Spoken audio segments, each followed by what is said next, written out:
Nada de maquiagem, música mundana, nem ir ao cinema. Isso. É bem provável que exista 1 milhão de pessoas nessa organização que seguem essas regras. À risca. Eu sigo, pastor.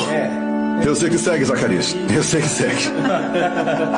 Mas e quanto àquelas pessoas que vivem seguindo as regras por fora, mas fazem algo diferente por dentro?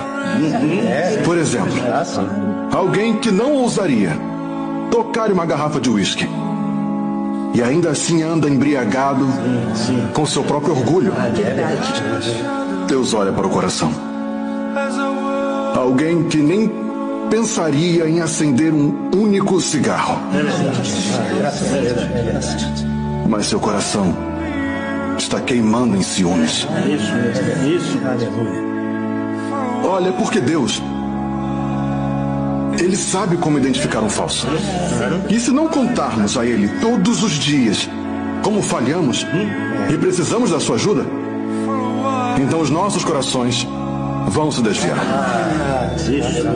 Porque onde a religião falha e onde as pessoas falham, Deus nunca, eu digo nunca, falhará. Aleluia.